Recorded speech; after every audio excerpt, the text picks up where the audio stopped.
Now, but the interesting part of this is it's a dynamic of the Big Ten West, and listen, my Iowa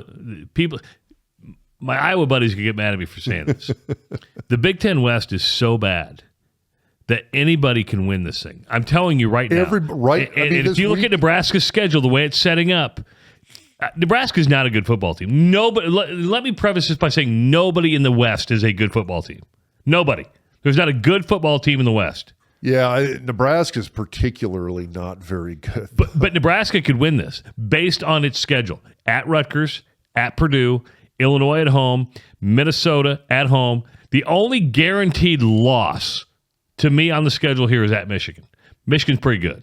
Yeah, they are. And I agree with you. It's bizarre because, and this is going to get into the coaching search coming up, because this could be smoke and mirrors, right? You could easily win at Rutgers.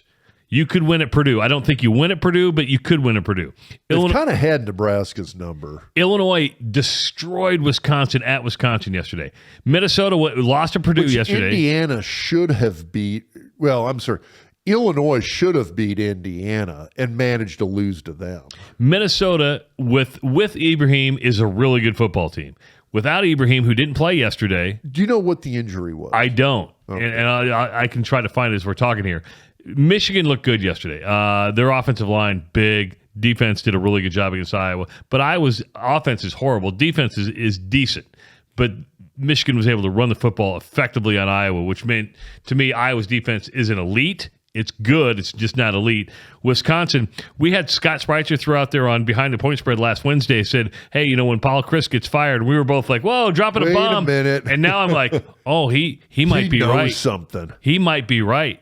Because getting beat at home like they got beat yesterday is not acceptable in Wisconsin people. And then the Iowa game. Listen, I think Iowa has a defense that will keep it in every single game. Nobody's going to blow out Iowa. Even Michigan didn't blow out Iowa yesterday.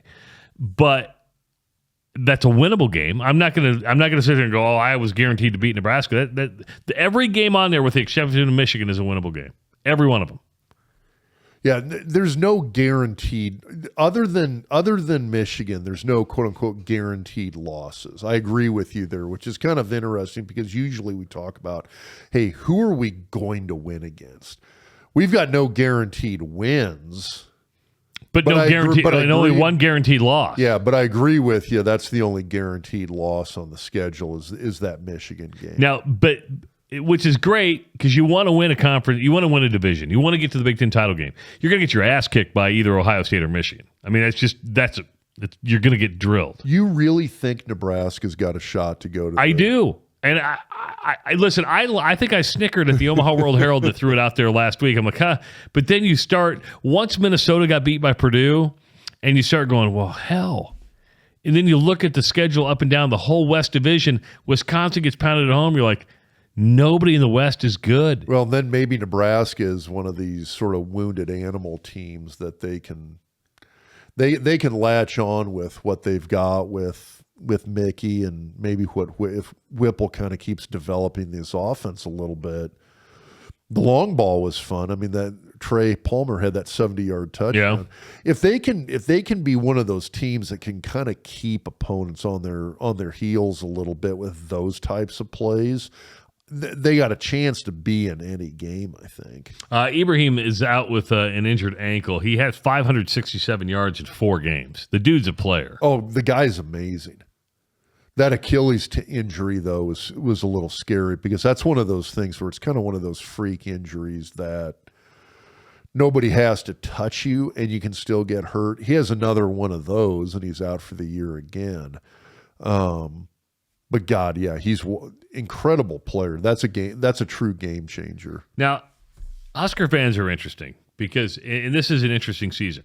I point out, and this is kind of leading me into this discussion, is that the more they win, the more you're going to have a fan groundswell support for Mickey Joseph. You have to look at the remaining schedule. Every team sucks. Horrible with the exception of Michigan. Now, James writes in this morning, he says, The players want Mickey, and we in Hell's Kitchen want Mickey as head coach. It's the first game we've seen in 5 years where everything could have gone south, even at home, but the players responded on both sides of the ball. It's time Nebraska had a black head football coach. His attitude is infectious. He clearly knows how to motivate players, and most importantly, he was taught by the greatest coach Nebraska has ever known. Hold on for a second. So was Scott Frost. All right, I mean, fair point. Yes. Thus, here's a question. How long has it been for you since you felt this positive after a win? Do you feel positive after a win? Not really. No, I mean, I'm not disagreeing with a lot of what we're saying here. Well, but he goes on to say, Mickey clearly knows what it takes to win in the Big Ten. Bullshit. You beat Indiana. He got one win. He's 1-1 as a head coach. Now, I'm not saying he's not the right guy for the job. I'm just saying you got to back up and let this thing play out and look at the remaining schedule and go, we're playing everybody's a bad football team but one. So let's extrapolate a little bit, Peter, because here's where the real discussion is. What if Nebraska does now, can you pull up the Nebraska schedule here? So at Rutgers, at Purdue. So let's do this. Let's say they beat Rutgers, lose to Purdue, beat Illinois. Let's say Ibrahim's out and they shock Minnesota in Lincoln, lose to Michigan, beat Wisconsin, and then you know what? In a massive upset in Iowa City. It wouldn't be that massive. No, I know. You knock off Iowa. So that would be 1, 2, 3, 4, 5. 5 more wins. That gives you 7 for the season. You're bowl eligible. So now you're going to finish the year 7-5, which a lot of people had said, hey, if Scott Frost goes 7-5 and goes to a bowl game, saving his job, saves his job another year. So that all of a sudden now, yeah, that's when shit gets interesting as far as, well, what are we going to do with the whole Mickey Joseph thing where he's the interim, and do you replace that then? Does Trev give Mickey another year or two and say like, okay, well, we're going to keep this interim thing going for a year now. How are you going to play into that?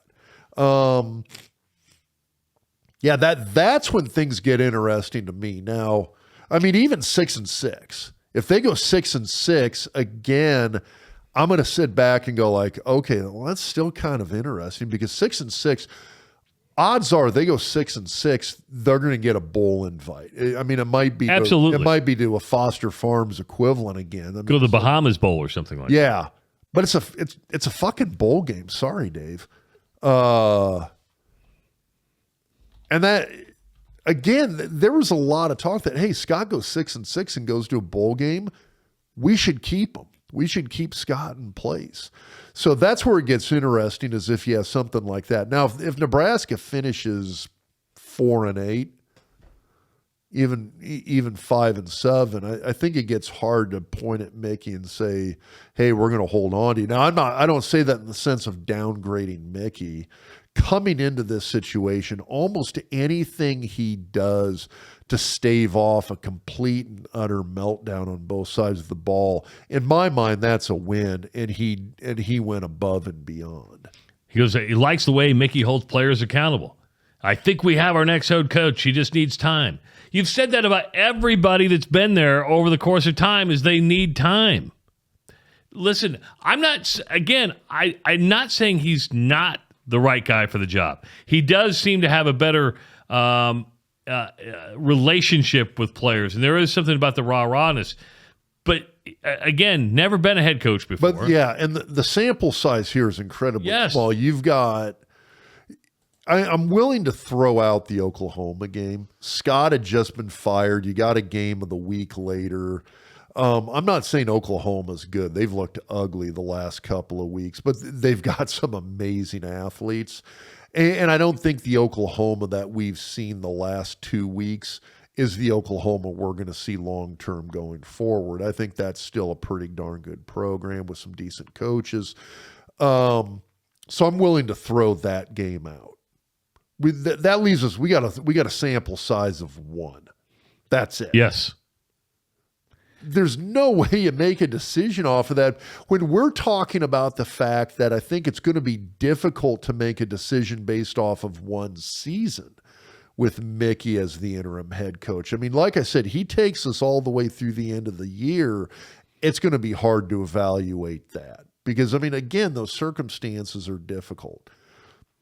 Like everybody asks me, what do you think of so-and-so as the head coach? And my answer is always like, ask me in 5 years. I'll tell you exactly what I think. Yeah, I mean, this is a very important hire for Trev Alberts. It is, but at the same time, which, I mean, that almost makes me kind of wonder a little bit. Do you give Mickey a year? Like literally, hey, we're just going to keep that interim tag on you. Take it into another year and let's see what happens. I wouldn't take that because you want security. He's already under contract. Yeah, but not like Scott Frost money. True. I mean, at this point, you're going to say, well, no, I'm not going to keep an interim job because I want 3 to 5 years. If you're going to get rid of me, I need to walk out of here with $15 million. That's what I would do. Well, yeah, I kind of have a hard time arguing against that. Yeah.